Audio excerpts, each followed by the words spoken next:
In 1809, the most powerful nation on Earth couldn't save a fishing village from pirates. Not because it lacked soldiers, not because it lacked money. China governed 400 million people, a third of all humanity, and its economy dwarfed every European empire combined.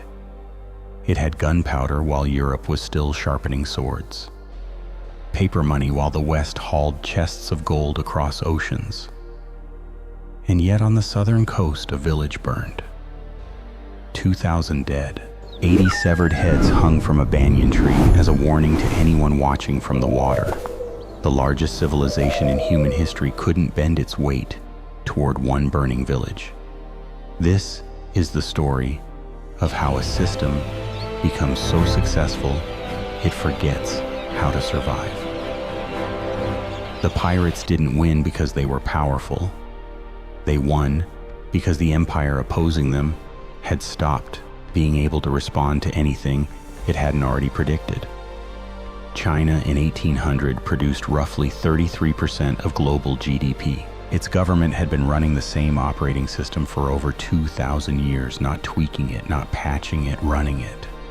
The same civil service exams, the same Confucian hierarchy, the same emperor at the center of everything, like a supermassive black hole whose gravity organized an entire civilization around a single point. By every metric that mattered, China had already won. And that was exactly the problem. The Pirate Confederation operating in the Pearl River Delta wasn't an army. It was a network, 6 color-coded fleets, loosely allied tens of thousands of fighters, with no central command to decapitate. You couldn't defeat it like you defeat a general. You couldn't negotiate with it like you negotiate with a king. It moved fast, taxed fishing boats, sold protection to coastal villages, and ran a parallel government complete with courts and supply chains. A hierarchy trying to fight a network is like trying to grab smoke with your fist. So here's the question this video will answer. How does the most sophisticated civilization in human history become unable to protect its own people? And what does that moment of paralysis reveal about every great power that has ever existed? The answer starts 2,000 years before the village burned. There's a particular kind of genius that looks from the outside exactly like arrogance. China didn't think it was the center of the world because its emperors were delusional. It thought so because for most of recorded history it basically was. When European kingdoms were dying of plagues, they didn't understand China had already built a unified bureaucratic state spanning millions of square miles, printing the compass paper, money, a meritocratic civil service based on examinations, centuries before democracy existed anywhere in the West. The Qing Dynasty inherited this machine in 1644. They were Manchu warriors from the north who smashed through the Great Wall, looked at the Chinese system, and made a decision that was either brilliant or fatal, depending on how far forward you look. They didn't replace it. They climbed inside it and kept it running with themselves in charge. It worked. For a long time, it worked extraordinarily well. But the machine was optimized for one thing above all else: its own continuity. Not growth, not adaptation.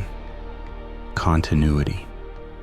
The civil service exams tested mastery of texts written 1,000 years earlier. Advancement meant demonstrating you understood the old ways perfectly, not that you'd invented new ones. The system didn't have a slot for innovation. It wasn't punished. It was structurally irrelevant. Meanwhile, Europe had spent 2 centuries doing something China considered beneath it, scrambling desperately for survival. losing wars, going bankrupt, trying things, failing, trying different things. Out of that chaos emerged something the Qing had no category for. Not a stronger empire, but a different kind of power. Industrial, naval, fast-moving, built on institutions forged in failure. The Qing looked at European traders arriving on their coast and saw barbarians slowly learning what China had known for centuries. They weren't wrong about the past. They were catastrophically wrong about the present. And on the southern coast, the first bill was coming due. When the center cannot hold, the Pearl River Delta existed in a governance gap the Qing system had no protocol for handling. The bureaucracy was designed for settled agricultural tax-paying communities, neat units that fit inside the hierarchy. The southern coast was none of those things. Fishermen who were sometimes smugglers, merchants who were sometimes pirates, loyalties that shifted with the tide. The Qing response was characteristically elegant and completely inadequate. Pass it down the chain. Local officials handed it to lower officials. Accountability dissolved through diffusion. And an entire coastline of human suffering simply filtered out.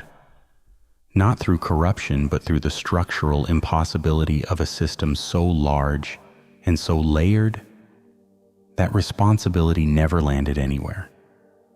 The Pirate Confederation was doing the opposite. It was consolidating. By 1805, it controlled the South China Sea, the way a cartel controls a territory, taxing boats, selling protection, running courts.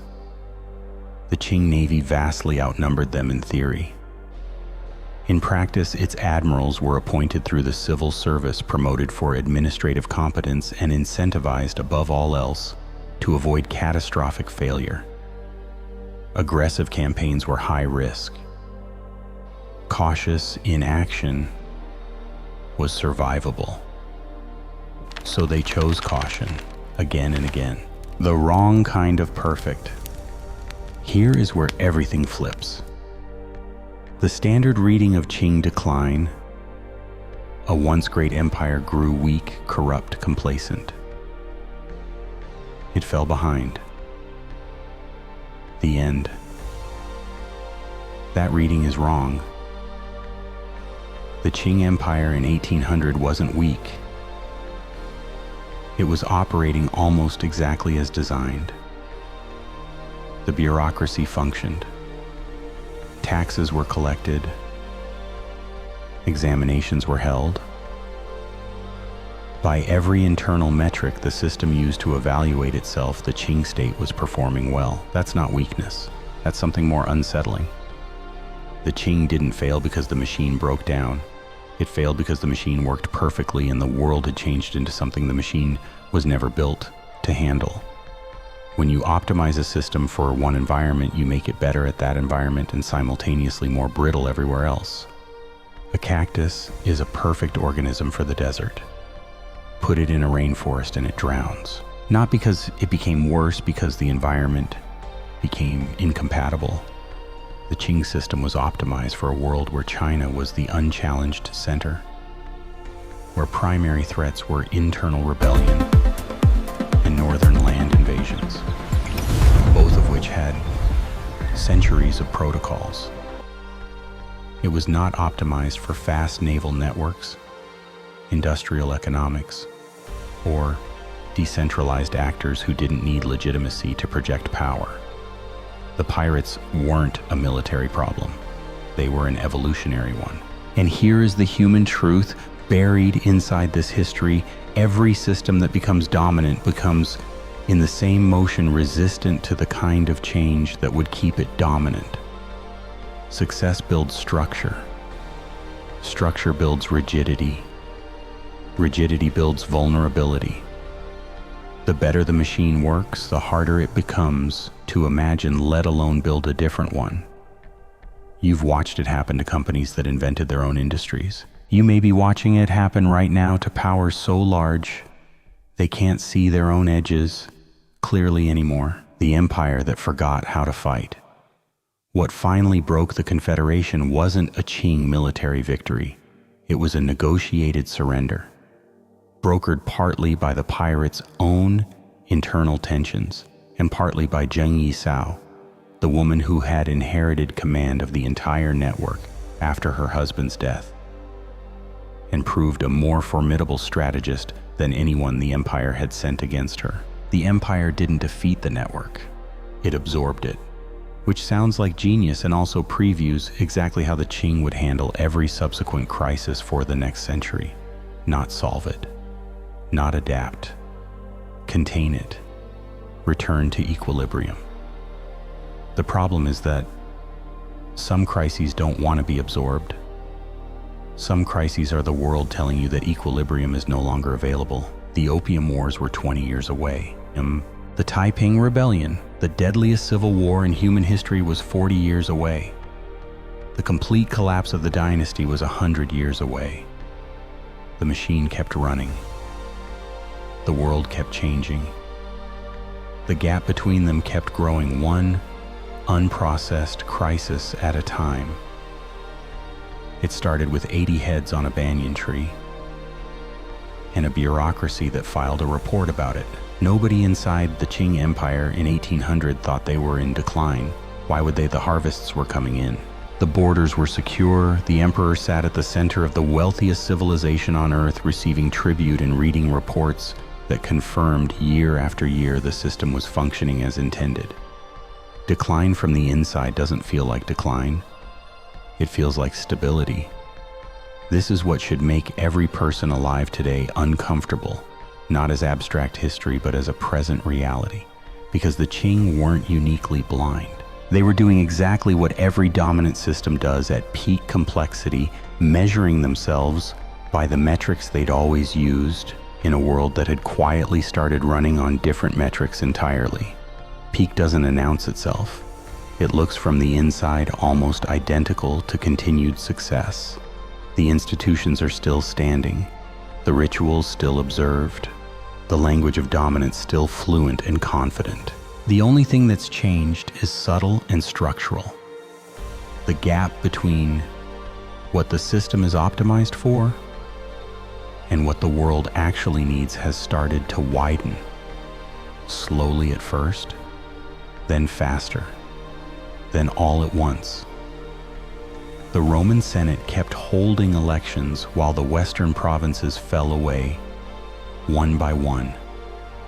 Kodak invented the digital camera and filed it away because film was still profitable. These aren't stories about stupidity. They're stories about the structural impossibility of optimizing for the present while simultaneously preparing for a future your current success makes unimaginable.